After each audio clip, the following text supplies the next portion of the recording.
It's the 28th day of October 2020. Good afternoon to you wherever you are, and welcome to Pan-African Television News. My name is Abban. Now let's take a look at our headlines for today's bulletin. Now, President Akufo-Addo advises Ghanaians against electoral violence.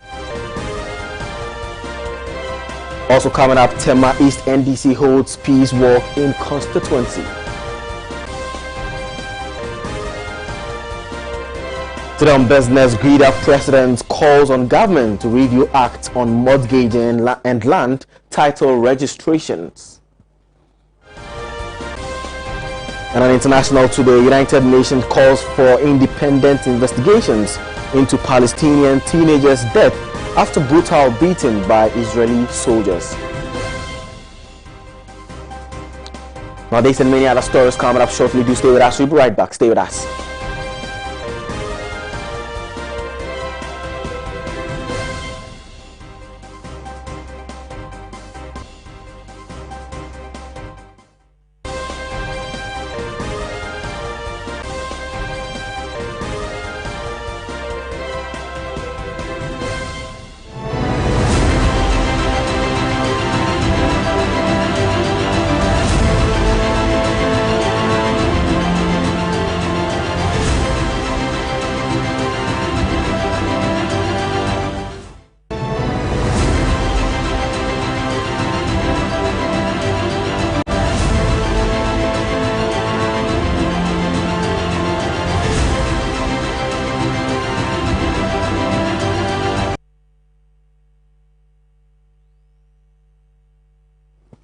Welcome back. Now, let I remind you, for today's the general elections, yes, and here on Pan-African Television, we are committed in bringing you in-depth analysis, running up from activities to the December 7th polls. Now, my name is Abban once again. Now, let's move on to our stories for today. Now, President Akufo-Addo has strongly condemned violent clash that ensued between some members of the New Patriotic Party and the opposition National Democratic Congress. Now, speaking during a regional campaign tour of the Odododio constituency in Accra, he said anyone who engaged in violence and intimidation had nothing to offer the Ghanaian people at the first place.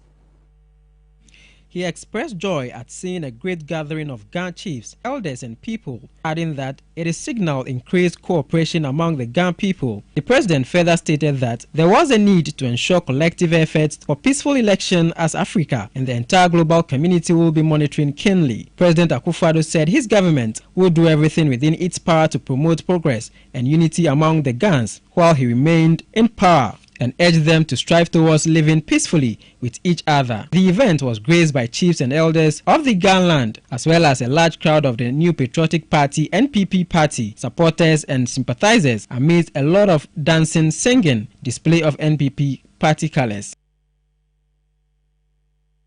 Still on election focus. Now, the NDC, National Democratic Congress parliamentary candidate for the Tema East constituency, Isaac Ashai Odampton, has held a peace walk in his constituency. Now, according to him, the walk is to foster unity and love among constituents ahead of the December 7, 2020 general elections.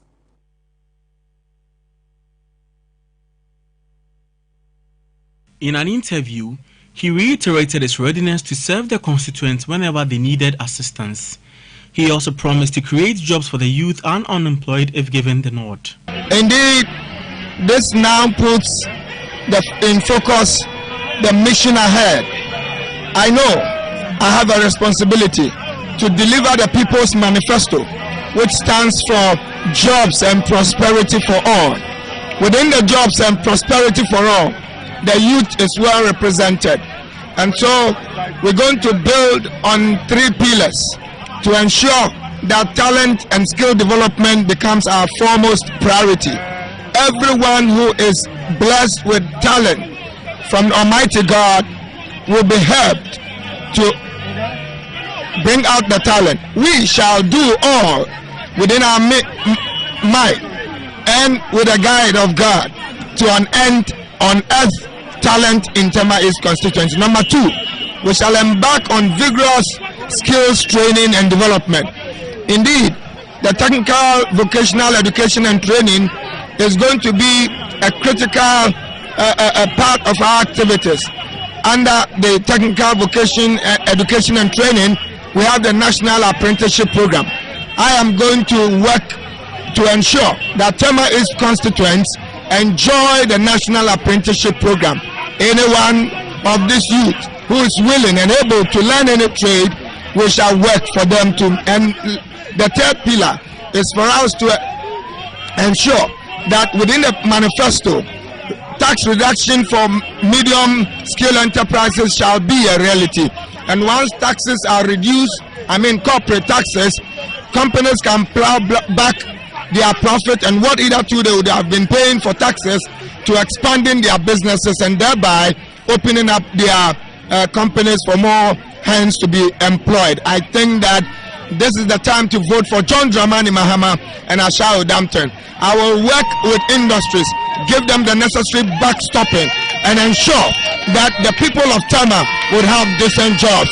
We shall participate in the 1 million decent job promise of John Dramani Mahama, and that is the pledge we give to the youth today. I want to thank all of them for their selfless dedication to the rescue mission. I say God bless them all. Thank you. Finally. The constituency chairman of the party, Alhaji Mahama Bulisa, also stressed on the need for peace and unity to prevail before, during and after the elections.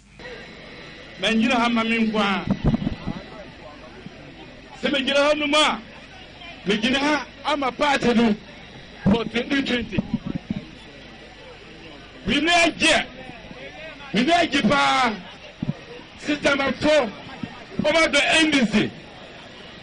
System of 4 over the NDC. I don't have nothing to say much, but the person can just say, Mr. Bobo, John Dramani Mahama, I don't want to put aside over your human chair. I just put on Baba Sia. Everybody,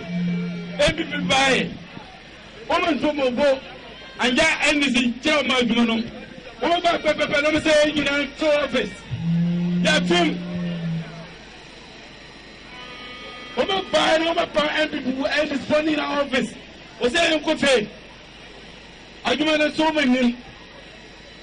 Yes, someone will say, what about a side? John Dramani Mahama.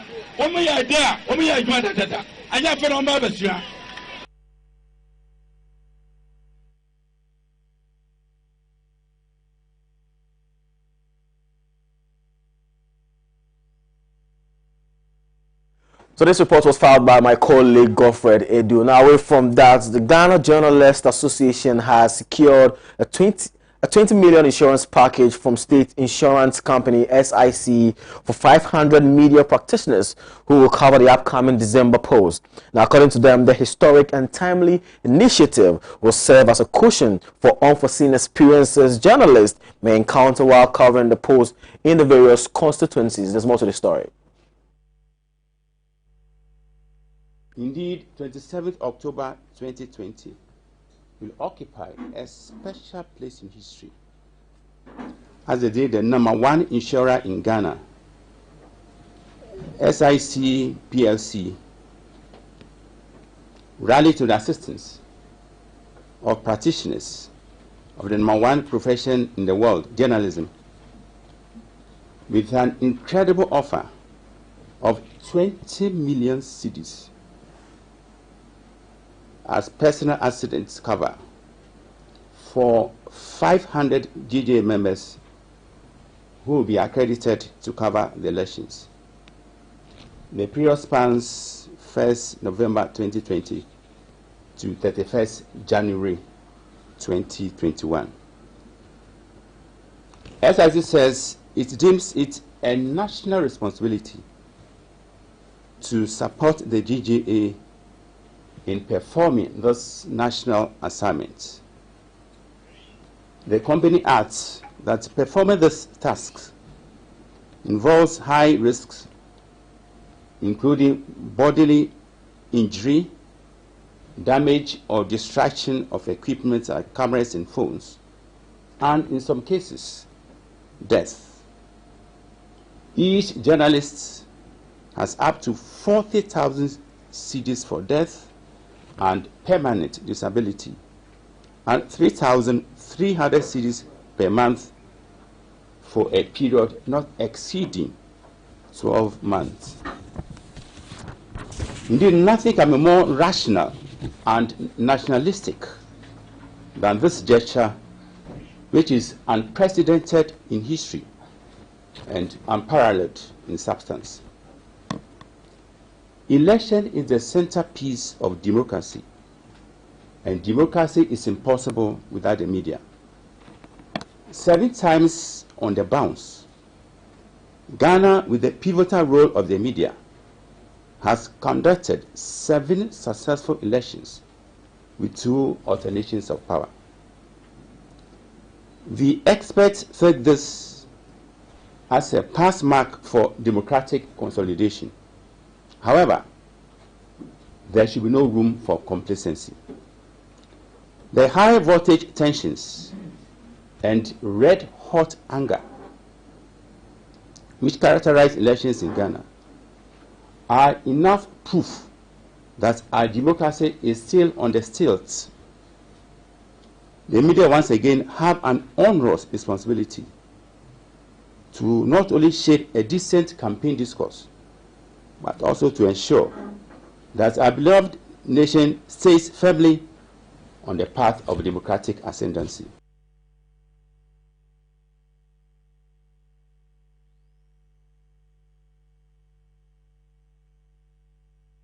All right, so welcome back. Now, I've been joined in the studio by my colleague Ruben Addo, who's going to be helping me discuss this matter of the secured insurance package for journalists who are going to be covering this year's election.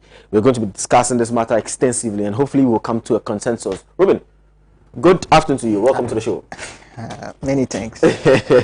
Now, I mean, there's been this conversation about the Ghana Journalists Association being headed by Roland Afelmoni. I mean, claiming or clearly indicating that they have secured an insurance package for about 500 journalists who will be covering this year's December poll. First of all, what do you make about the insurance package, taken or being gotten from SIC to ensure journalists who are going to be taking part in this year's election?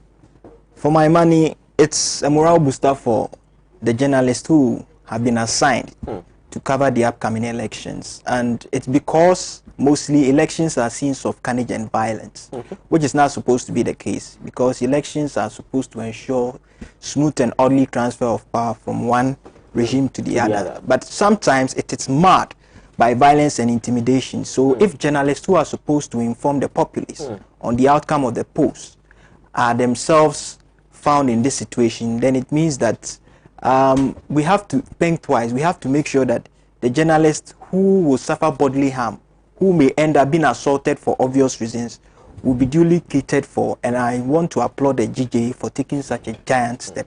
I think it's a step in the right direction, and moving forward, journalists in this country would be able to go or execute their normal duties without fear or intimidation. But I mean, based on what you just said, the last point you just made about journalists going to execute their duties without any fear of intimidation, I mean, getting an insurance package does not necessarily mean that they are going to be, obviously, or they would not meet any violence, I mean, in covering some of these things. Then it takes us back to the question that some of us have been raising, brutalities that have been meted out to journalists. Do you get it? Now, it means that clearly journalists all the time are being violated of their rights as far as journalism is concerned. What do you make of that? I mean, over the past few years, we've seen journalists being as it were, brutality being meted out to them and all that. What do you make about that? There's been the argument that some journalists in Ghana are poorly trained. Others have also cited charlatans who have infiltrated the profession. Should that be a reason for brutality amongst them? Well, that shouldn't be the reason, out to them? Because nobody should be brutalized for carrying out his or her duty. I believe that journalists have a mandate to inform, educate, and entertain the citizen.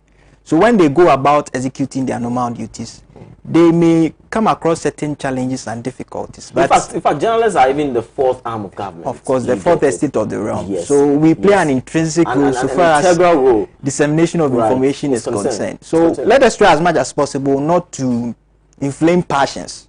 And that's what sometimes happens.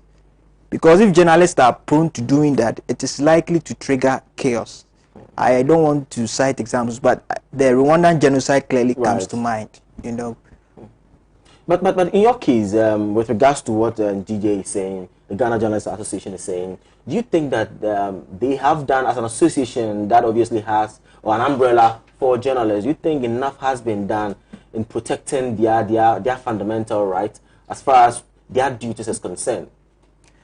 Journalists in Ghana have contributed mightily to the growth and development of Ghana, but I think that this would enable, this giant step that GJ has taken would enable them to look for other means of making sure that journalists have job security as far as their profession is concerned, because risking your life to educate as well as inform the citizenry is no joke. And I feel that since most people out there would want to carve a niche for themselves as journalists and institutions they work for, the GJA should equally come on board and partner them in making this not a 9-day wonder, but making it something practicable. Okay. Well, thank you very much. We won't waste much time here. So we have been in conversation with my colleague Ruben Addo, discussing the insurance package initiated by the Ghana Journalism Association in reference to this year's elections. Let's go for a quick break. We'll return shortly with some more news. Stay with us. We'll be right back.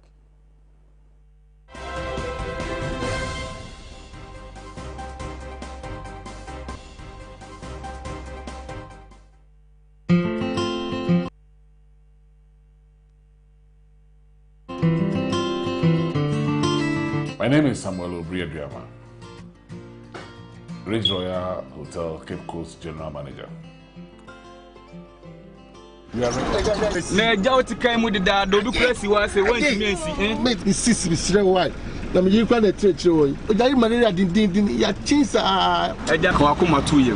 So no dank proke herba mister usi simbadu say from oirenso Dr. Kacheni say or malaria mo ani bu oni pedue mu a so onom dank antima x yare malaria ebe kokra obi wo hono ma ne yem ye ne yanso a so onom dank gastro care herba mister oho beton dank phyto care herba mister koko ebe ye hu adwuma ma wapono waposo tutu dank extra care herba mister obenya hoden ne watimi anante meka food dank no nyina e de amamo na ebenya dwe nya bi we pharmacy shop and a herba shop also per dank nura ye be ma obi acho mo number ye say 0266593330 enroi oba pemfo oba ma akora nufo ani akora woni mfie du mienu ntime no FDA ahwehwe sa edwadie nkrato mu agya atom se eye.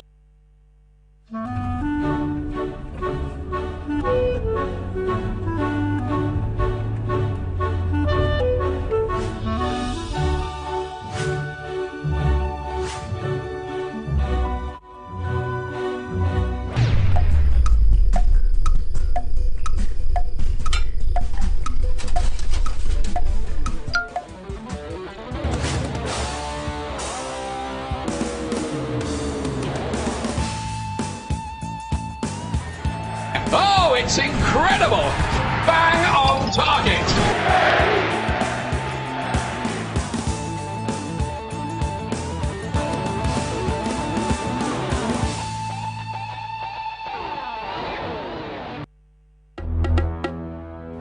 Hello? Okay, why? My wife comes and send a message you. Hello? What's happened? It's a chunk moves will be a quiet say what? A dear sir. We signed for a friend. I'm so here too. My wife is not testing messages here. And our office so I'm trying to tell man. She says, I mean, so we a guy manu and may young who could look cry. And also wants a family drilling company limited for Ghana. What's it name? Family Drilling Company Limited. Ye two borehole, biofuel, biogas, swimming pool, plumbing works in Naso, ye be Frey 0240-333-111 and NASA 0244-144-822. Miampa and net. You want swimming pool on me see? Me want to you be here. Family drilling now. Family drilling. So fast is your shit. Me out with that shit.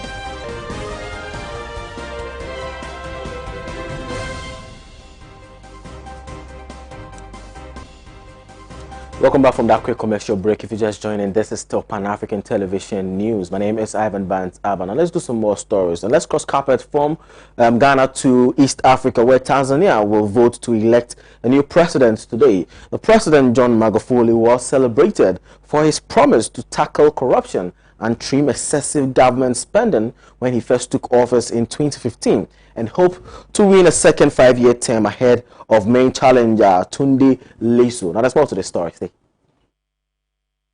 Magufuli quickly won accolades for ushering in a swath of austerity cuts, such as scrapping lavish state ceremonies and unnecessary foreign travel for officials. He also raised people's hopes for democratic reforms in the country, despite being a member of the ruling Chama cha Mapinduzi party, which has held power since Tanzania's independence in 1961.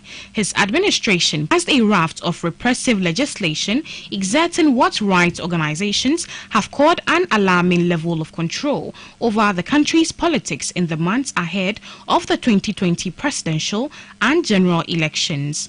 During his first term, he launched several large-scale infrastructure projects, such as the construction of a new railway line from Dar es Salaam to Morogoro, and also abolished secondary school fees. Instead of fighting corruption, Magufuli's most important election promise from 2015, the president has been accused of fighting the opposition. Opposition members have been arrested and mistreated, and Tanzania has lifted freedom of opinion and the press. Tunde Lissu, the opposition politician from the Party for Democracy and Progress, known as Chadema, is Magufuli's main rival in today's elections. The 52-year-old lawyer returned to Tanzania at the end of July from Belgium.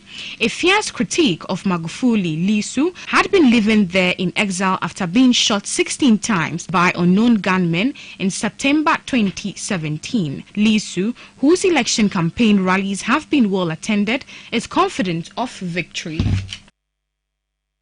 Now let's do some health stories. Now, breast cancer is the top cancer in women both in the developed and developing countries or world. The incidence of breast cancer is increasing in the developing world due to increased life expectancy, increase in urbanization, and adaptation of Western lifestyle. Although some risk reduction might be achieved with prevention, these strategies cannot eliminate the majority of breast cancer that develop in low and middle-income countries where breast cancer is diagnosed in very late stages. Therefore, early detection in order to improve breast cancer outcome and survival remains the cornerstone of breast cancer control. Limited resource settings with weak health systems where breast cancer incidence is relatively low and the majority of women are diagnosed in late stages have the option to implement early diagnosis programs based on awareness of early signs and symptoms and prompt referral to diagnosis and treatment. Population-based cancer screening is a much more complex public health undertaking than early diagnosis and is usually cost-effective when done in the context of high-standard programs that target all the population at risk in a given geographical area with high specific cancer burden, with everyone who takes part being offered the same level of screening, diagnosis, and treatment services. So far, the only breast cancer screening method that has proved to be effective is mammography screening.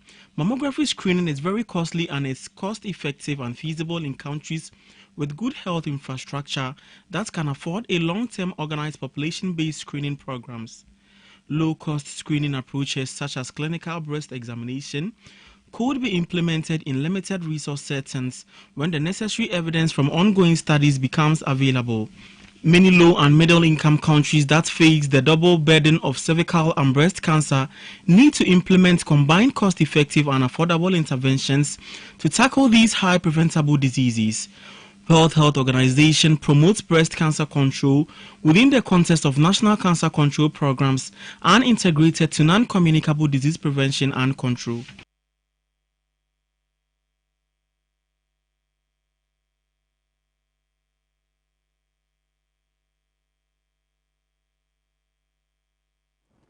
Now that's all we have for you on our local phone. Now here's where we'll go on a quick commercial break. We'll return with some more insights and business, so do stay with us.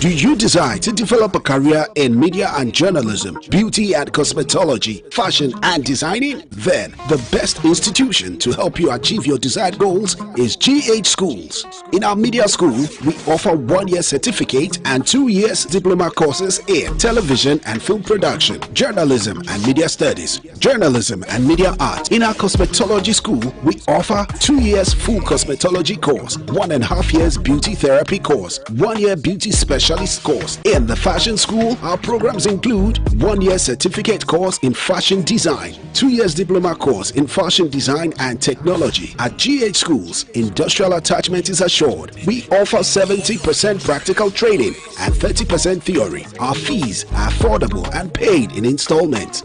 Register online at www.admissions.ghschools.online. GH Schools. Train, practice, achieve.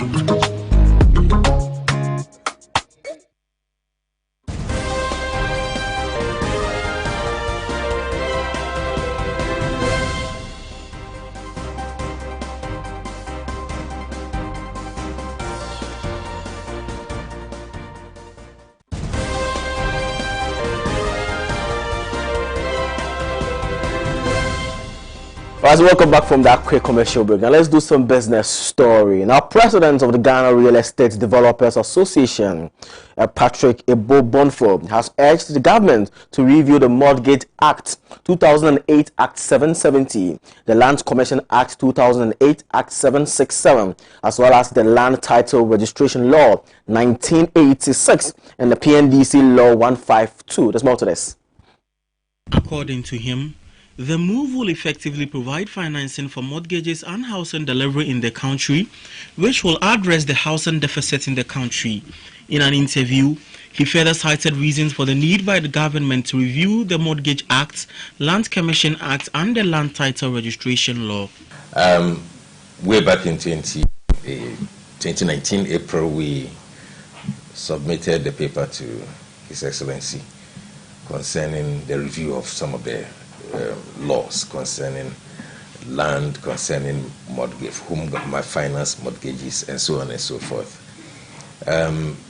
Now, we proposed, for instance, that we want government to take land from allodial owners, and instead of asking them to pay for land valuation fees and survey fees to register their lands, government will take their lands, register for them, and government takes a chunk of it, let's say 10%, 20% of the land, in lieu of land valuation fees and all those fees. And so at the end of the day, government will now own, let's say, 20% of the allodial owners' land. This land would then be available for estate developers, investors, individuals who would wish to invest or want to buy a piece of land to develop. And it will help solve the issue of double sales of land. It will help solve the issue of land guards. It will help solve the issue of land title challenges.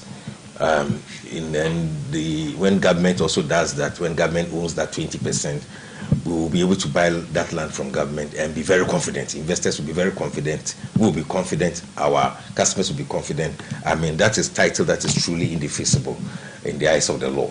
And so these are the things. And for this reason, because this is a novel proposal, we think that it will, for the government to adopt it, it has to change the laws, the existing laws.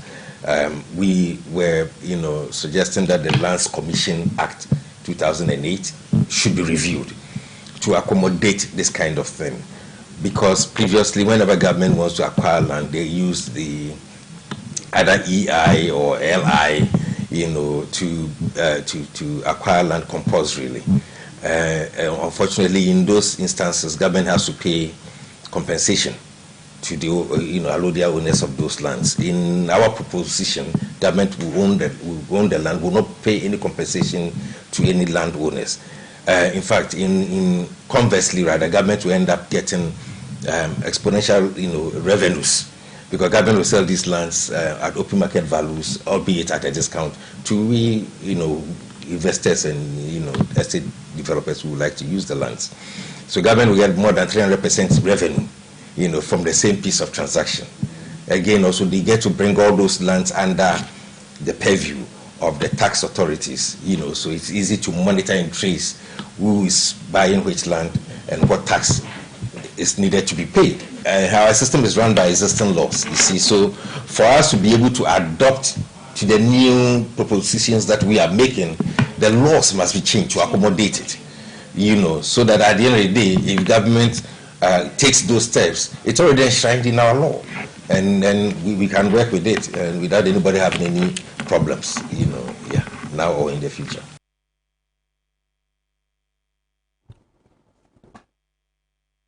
Still on business, now President Nana Addo Dankwa Akufo-Addo has presented 100 buses to the Intercity State Transport Corporation Coaches Limited, making it the largest supply of buses to the company since its establishment in 1965.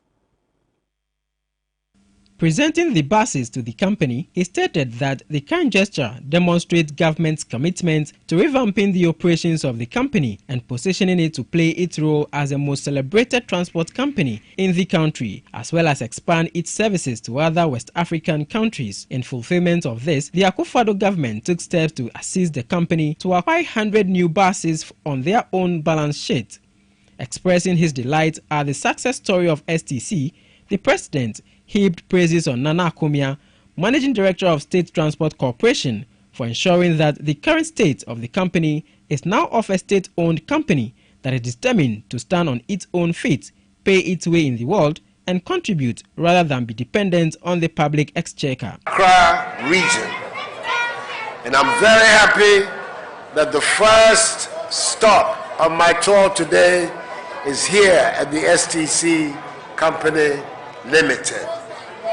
The reason for my happiness is because of the story that the Chief Executive Officer told of a state-owned company that is determined to stand on its own feet, pay its way in the world, and contribute rather than be dependent on the public exchequer.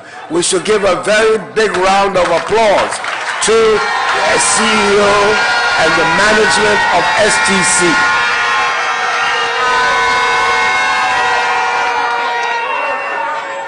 He has talked about, on the basis of 50 buses that were provided by government some 4 years ago, he's been able to develop the operation of the company to the extent that on the basis of the company's own balance sheet, they can go to an important bank like ADB and solicit for assistance, which was readily forthcoming. This is an example that should be emulated by all the state enterprises in our country, that they should be professionally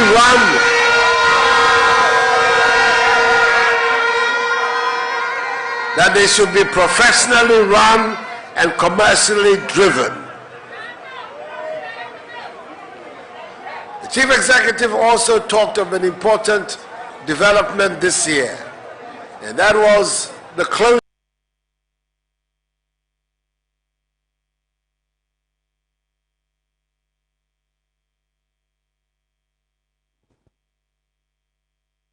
So that's all for business. Up next is International Do State.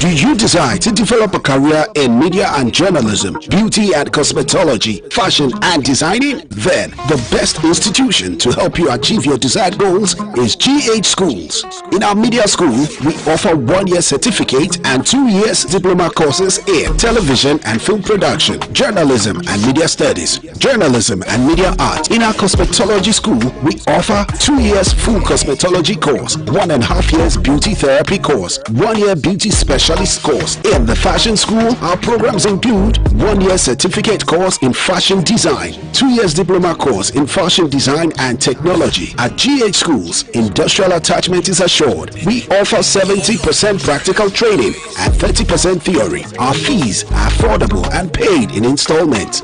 Register online at www.admissions.ghschools.online. GH Schools. Train, practice, achieve.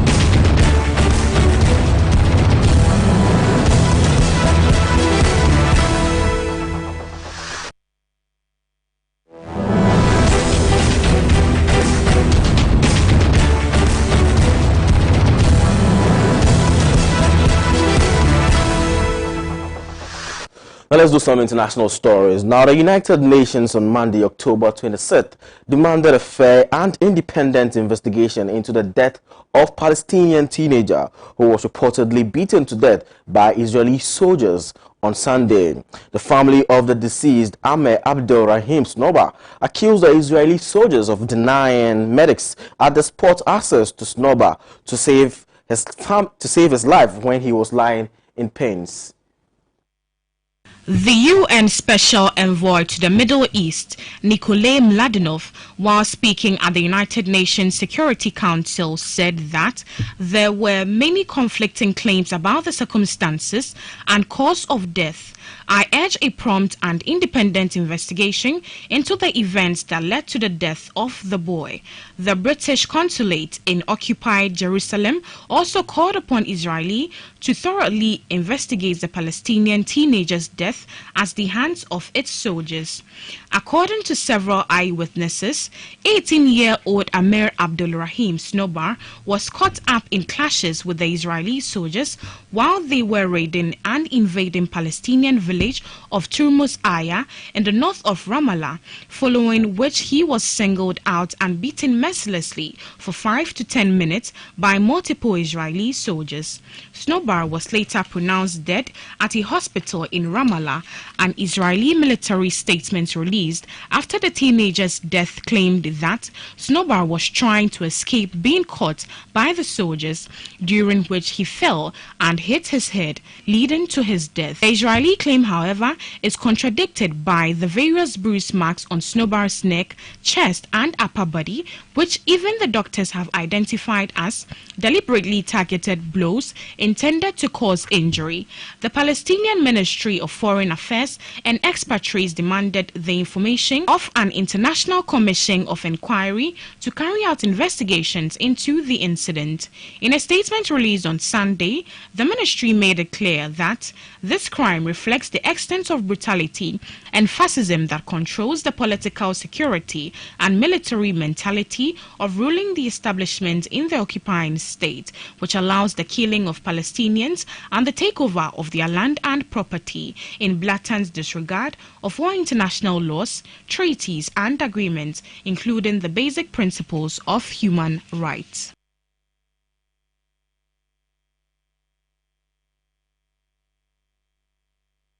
Still on international, now going ahead with the maximum pressure campaign, the U.S. Treasury Department issued a fresh round of sanctions on Iran's petroleum sector on Monday, October 26th.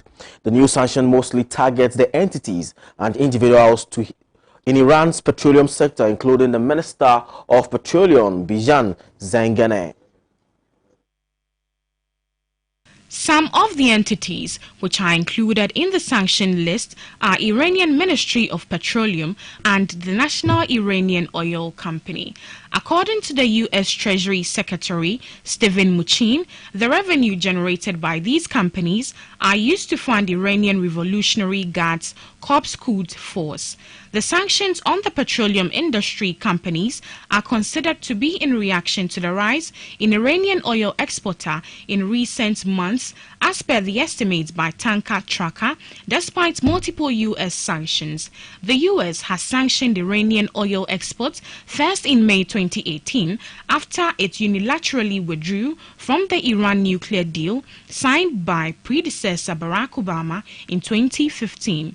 The Iranian Petroleum Ministry said in response to the new sanctions that no amount of pressure can make Iran yield to the United States. The United States wants to renegotiate the Iran deal or the Joint Comprehensive Plan of Action. Iran and other signatories, which include China, Russia, the UK, France and Germany, have refused to do so. Iranian Petroleum Minister has also called the fresh announcement of sanctions a sign of the failure of the US so-called maximum pressure campaign on Iran. Spokesperson of Iran's permanent mission to the United Nations, Ali Reza Mir Yusuf, criticized the move, saying that US's hostility towards Iranian people has no limits. US is sanctioning entities that have already been sanctioned under other phony charges. Taking a jab at the US, Iran's Foreign Minister Javad Zarif quoted Robert C. O'Brien's Trump's assistant for National Security Affairs, who said that US has out-sanctioned its ability to sanction against Iran and Venezuela. Zarif also called the fresh sanctions an overused economic warfare against Iran. The U.S. Treasury Department also sanctioned the United Arab Emirates and the United Kingdom-based companies Mahmoud Madanipur and Mobin International for entering into an agreement with Venezuela's government-owned PDVSA to ship Iranian oil to Venezuela. Still on international, now October 27th marks the 100th day since the forced disappearance of 5 young members of the Garifuna community who were kidnapped by heavily armed men dressed in police and military uniforms on July 18th in Trinofo de la Cruz, a small town in the Honduras Caribbean coast. On the occasion, small group of people, mainly comprising women, demonstrated in a town demanding for the safe return of the abducted members of their community. Various national and international social movements, such as the Council of Popular and Indigenous Organization of Honduras and Indigenous Organization of Honduras, the Sons and Daughters for Identity and Justice Against Forgetfulness and Silence, Guatemala, among others, demanded that the national government investigates the case and bring the perpetrators to justice. Hashtags such as "They were taken alive," "We want them back alive," Garifuna Lives Matter, hashtag Garifuna, and etc. trended on social media networks. 4 of the 5 of the men abducted from their homes were part of the Fraternal Black Organization of Honduras and had been working in defense of their ancestral land. The Ofrane is a grassroots organization that works with the Afro-descendant and indigenous Garifuna communities in Honduras in defense of their collective social, economic, cultural and territorial rights. Since the disappearance of its members, the Ofrane has denounced the government's lack of will to find the whereabouts of the young people and clarify the fact, which has also increased the suspicion of the community about the involvement of Honduran state in the crime. The Ofrane is a recently published statement denounced the right-wing government of President Juan Orlando Hernandez Alvarado for presenting inconsistencies in the reports on the case before the Inter-American Court of Human Rights.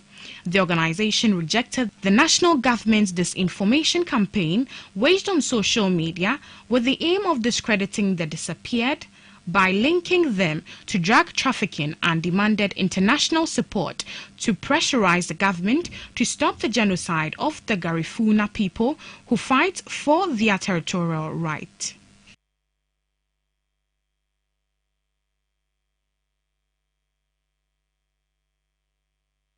The credit to the People's Dispatch for our international news. Up next, sports.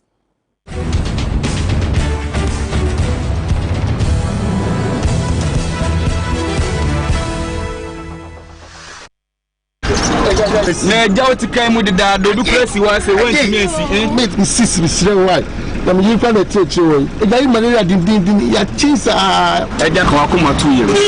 no down broken Abban Mr. Usi Simbadu say from Oirenso Dr. Kacheni say or malaria mwani bu ni pedrimwa. So no dank anti-ma X yare malaria ebe kokra obi wo hono ma ne yemi ye ne yanswa So nom dank gastro care herbal mixture on beton. Dank phyto care herbal mixture.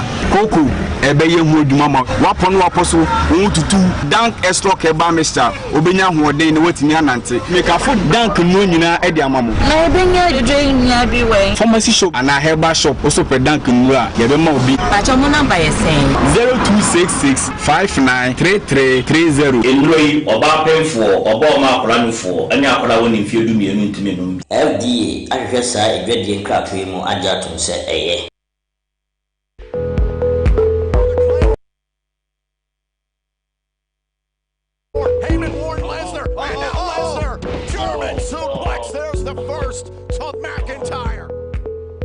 And waiting, I decided Truman capsules and so at their brain. I can't tell what's so good to do with the ambition.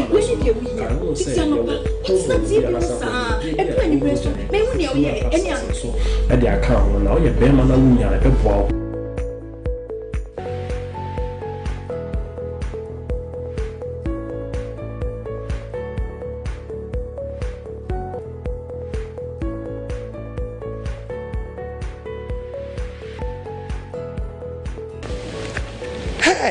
Truman capsules. One mama ya bema bion. Truman ye marima dro emofra woni imfiedu nwotwe intumi numbi. Sa dwedie nkrato wei FDA for hwemu agya atom senhye.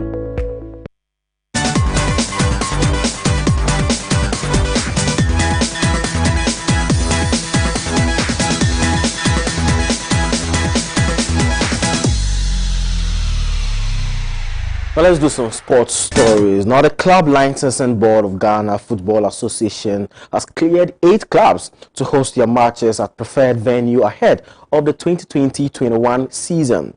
The board inspected the venue presented by all 18 top-flight clubs, and they have given 8 clubs to go ahead. There's more to the story.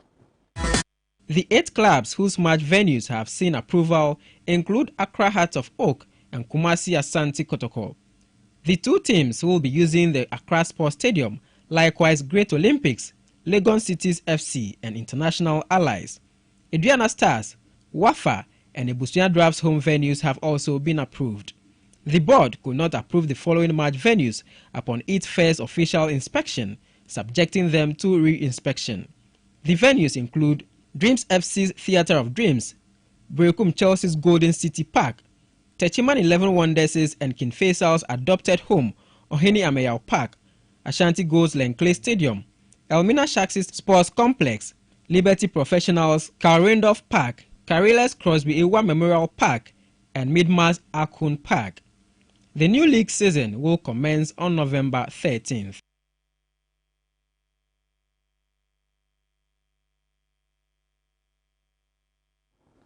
Now, still away from that, head coach of the national senior team of Ghana, Charles Akono, is expected to name his squad for the 2022 African Cup of Nations qualifiers against Sudan next week. It is expected that the 7 key players who contracted the novel coronavirus will be included in the squad after making positive recoveries ahead of time. The Ghanaian Gaffer is expected to name the 7 players who contracted coronavirus while on international duty 2 weeks ago.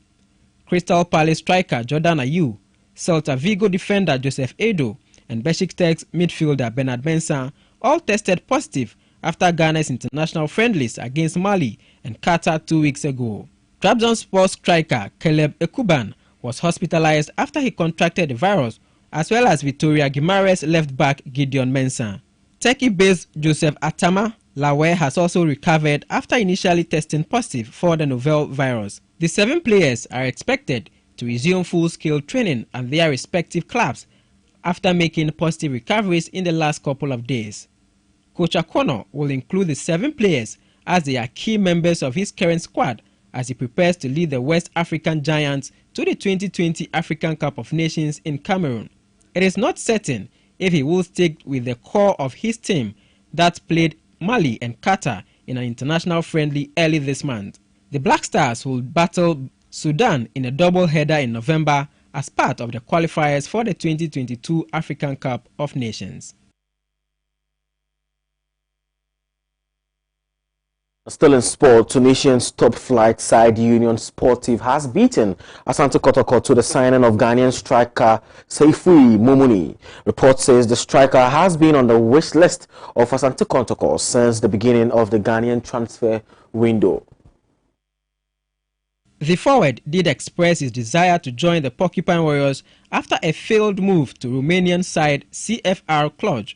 The Reds were, however, dragging over the player's huge demands, which prompted Tunisian side US Monastir to join the fray. US Monastir fast-tracked negotiations with the forward's camp as well as his club Ashanti Gold SC. He put pen to paper on a 2-year deal with the Monastir-based outfit following a successful discussion. Mumuni becomes the 6th signing at the high-flying club following acquisitions of Amer El Amrani, Youssef Al Abdali, Roger Aholo, Khalifa, and Al Hadi Khalifa.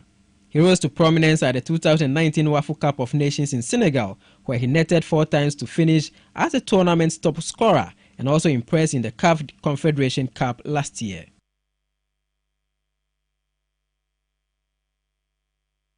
So that's all for sports. Now let's go for a quick break. Return with some more news on entertainment. Do stay with us.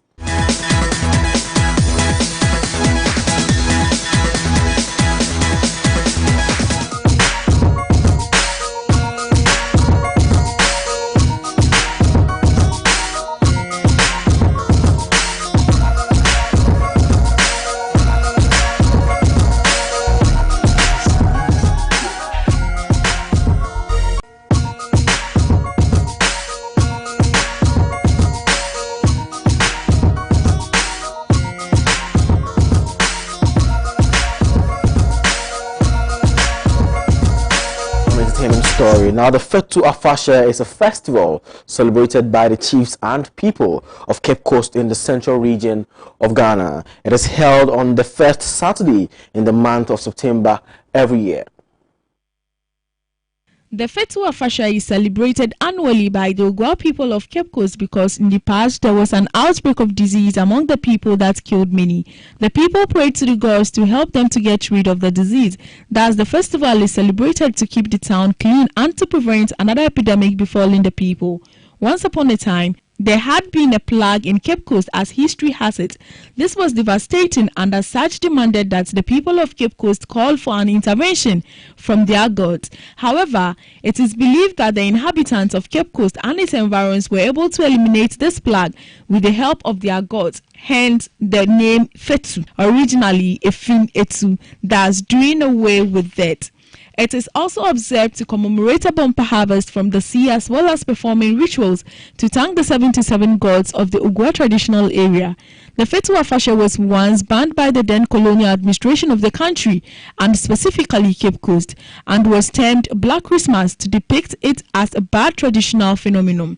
The Omaihin at the time, named as the Osaberi Makojo Umra V or Chami Eko Ata, debunked this conception as misleading.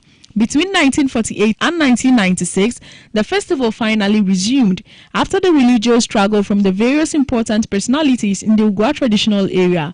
The festival is now used as a calendar for the farming seasons of the Ugwa traditional area, and this particular phenomenon is also referred to as Afashe, meaning a loop of seasons. Preparation for the festival starts in the last week of August. During this period, Ugwa traditional area receives many visitors from all walks of life, as well as people from different parts of the country or outside the country who are natives of Ugwa State. The actual celebration follows on the first Saturday of September. Prior to the actual celebration of the festival, the Omaihin is confined for a week. During this period of confinement, he meditates and asks for wisdom from the Creator and the ancestors, and as well as seeking medical attention where necessary from his physician to enable him come out both physically and mentally fit for the impending activities such as delivering his tasks for the success of the festival. At the end of Omanhin's confinement, he appears in public in pomp and dignity and goes to the storehouse to pour libation, seeking blessings from the 77 gods of Ogwa State, who the people believe tear the affairs of Ogwa traditional area.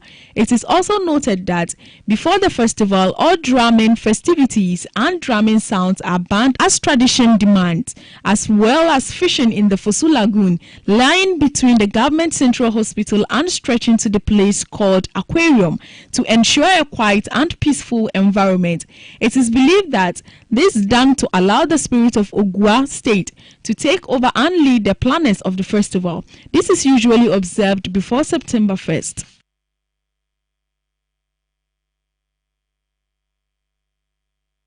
So that's all for our midday bulletin. But before we leave, let's have a recap on our headlines. President Akufo-Addo advises Ghanaians against electoral violence. Tema East NDC holds peace walk in constituency.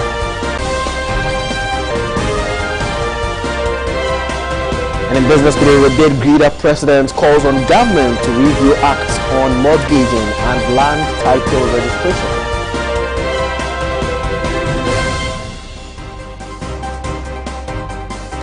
At international with the United Nations call for independent investigations into Palestinian teenagers' death after brutal beating by Israeli soldiers. So this is where we end today's bulletin here on Pan African Television. Do enjoy the rest of our program. Bye for now.